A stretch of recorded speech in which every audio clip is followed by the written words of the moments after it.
All right, welcome back. I would say welcome back to the shop, but I'm not at the shop. The shop's out that way, about 2 acres away. I'm over here by my other barn. I just brought this over to wash it before I showed it off to you guys, and I thought, you know, this is a good looking spot to video at instead of just always being out there on the gravel or being in the shop. Anyways, what this is, I just bought this a couple weeks ago from a friend of mine that I rent heavy equipment to. This is a 1976 International Harvester Scout 2 Traveler version. So the Traveler is the long version. I think there are 3 versions altogether. So these originally came, you know, 2 bucket seats and then 2 bench seats in the back. This has a bench seat, but it's not the original bench seat. It had another one in the back, but it was really crummy, so I took it and I just threw it in the dumpster. The front buckets are not original. Pretty comfortable though. But other than that, this thing is pretty much unmolested. It is original vehicle. It's a California truck, so it even has the original type of plate for it, the blue with the yellow lettering. I don't think that's original lettering because, or original plates, because I believe in 76 this shouldn't have been a number, a letter, and a numbers. This sequence came out in California in around 1980. It was like 79, 80, somewhere right in that era. Might have been even like 81, like right in that range. It should have been a little different, but it's still just cool having the blue plate. It shows it's been a California car for the past 40 years, which is cool. I had it up on the lift. I'll sneak some video, I'll cut some video in on that in a little bit, showing that there's no rust. I mean, there's a little surface rust, nothing, but this thing has not been in a, you know, snow or salty type climate long enough to get any kind of body rust or frame rust on it. I haven't found any Bondo. I haven't found any repairs. This thing is really cool. It is just an original vehicle. The dash is original. Shows 86,000 miles. It could be 186, I don't know, but going by the condition, I kind of don't think it is. And this kind of vehicle, I mean, this isn't a commuter car. This isn't something you know, would drive that many miles, you know, that I would get that many miles. This is more like a vacation vehicle. In fact, I'll show you some stuff that's in the glove box, which is really cool. Stuff from vacations this thing has taken people on. So, you know, like mementos and like gift shop stuff from the redwoods and stuff like that up in you know, up in California, up in Northern California. So right now it's got this top on it. This is a fiberglass top, you know, starts here, goes over the driver and the passenger, and it goes to the back. It's supposed to have a hatch on the back. It goes all the way down. I have that hatch. It's just, it's not painted. I don't think it's the original one. But right now I got the tailgate on it, and I like the tailgate. I want to keep the tailgate. So the tailgate, it kind of becomes a truck. You know, if you take out that seat, and then I have a quarter cab for it that just covers the driver and the passenger, and it comes down right back here, and then it's a pickup truck.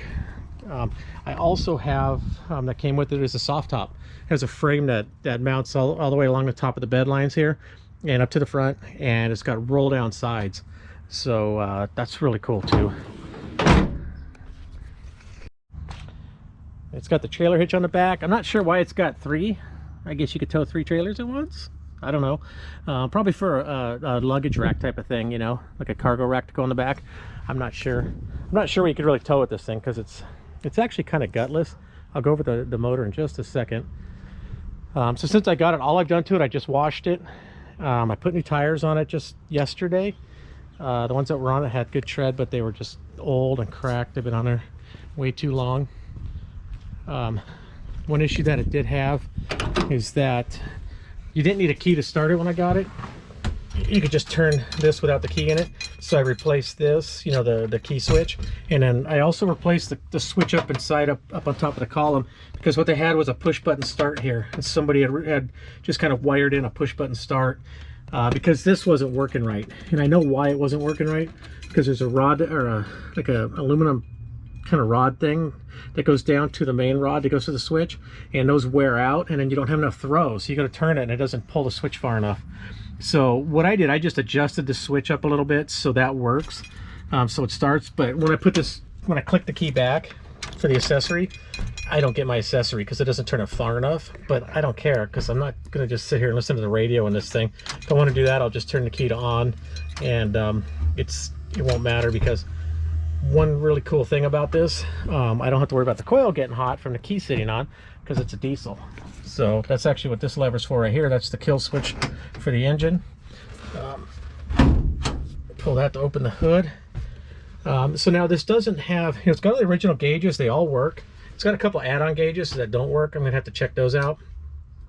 I need to get a dashboard for it, or get this dashboard rebuilt or something like that, you know, the dash pad. But the dash itself is great, the shift unit is all good. I don't know if it's supposed to have a cover over this. I don't think so, because this has the rubbers. If this has our power windows, it's got the power mirror adjustment. I do need to find some sun visors for it. Either that or see if my upholstery guy can rebuild these. He probably can. This one's not too bad, but you know, for being a vehicle that's not really sealed from water, you got to kind of expect something like that. Just from washing it, I mean, I got some water inside. It's definitely not something I'd want to be driving in the rain, but that's not what I got it for. I don't even know why I bought it. You know, he wanted to sell it to me, and being that it had the diesel engine in it, just made it really cool. So I may keep it for a while. I may fall in love with it and keep it forever. I might just fix it, all the mechanicals on it, fix it, make it all right, and then sell it. I'm not sure yet. I still got stuff to do. I mean, loose screws. But look at this inside door panel is in perfect condition. I mean, everything is just in great shape. Shows its age, which is cool. I don't want it to look brand new. I need a new dash pad for it. The dash part itself is good, but just the pad itself, the metal from it's rusting and kind of falling apart. I might have to just take it off and leave it off till I can get one for it. But it's pretty cool, you know, looking at part of the dash pad. It's pretty cool looking inside the glove box, just seeing, you know, where this thing has been. California redwoods, you know, little bookmarker made out of redwood. You know, Humboldt Redwood State Park. It's got maps in here. Avenue of the Giants.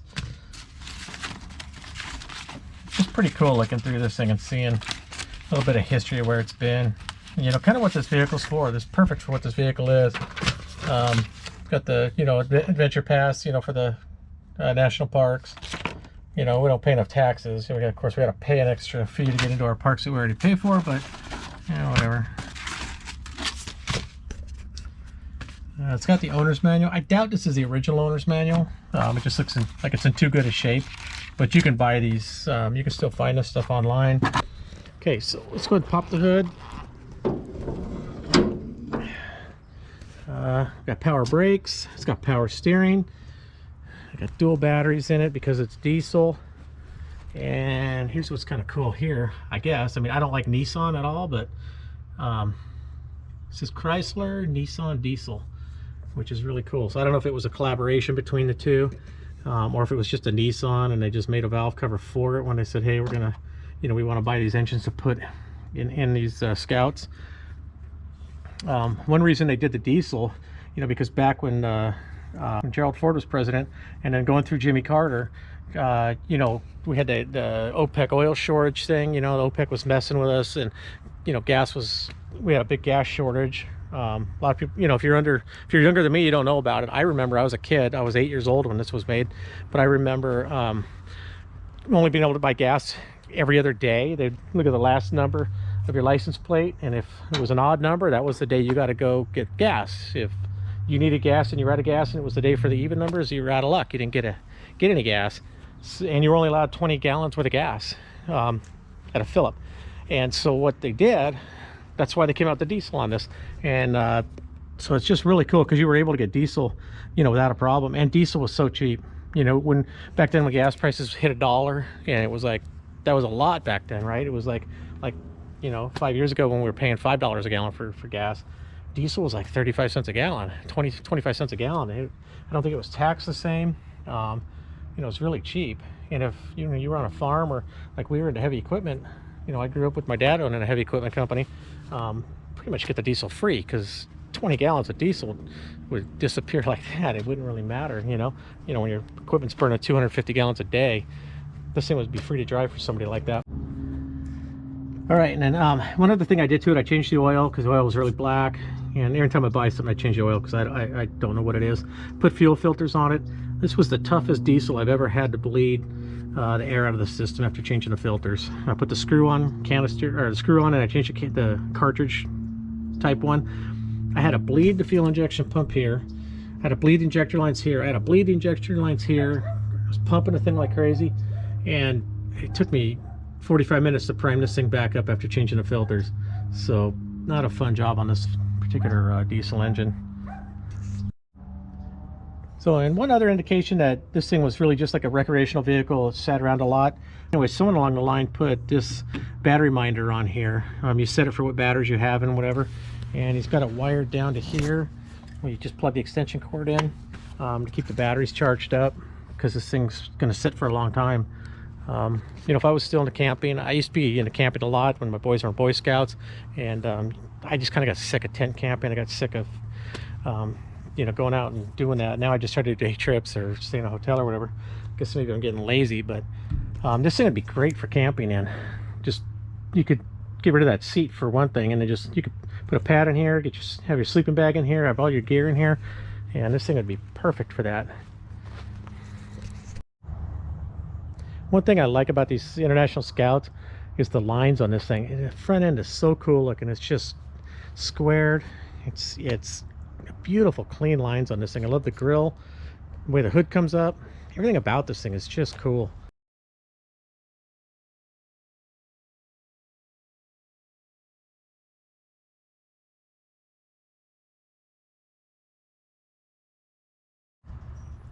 All right, so that's the first video on my diesel 1976 International Harvester Scout 2 Traveler. If you like the video, please hit the like button. If you haven't, if you're not a subscriber already, please hit that subscribe button. Hit the notification bell if you want to know when I have videos coming up. I'm going to have more videos coming up on this depending on what I do with it. I've got another video on the Lamborghini LM002 that should be coming out. You know, like in about a month, I'll be doing another video on that. I've got that XR311 that I'm almost done with. I'm going to do a final video on that next week.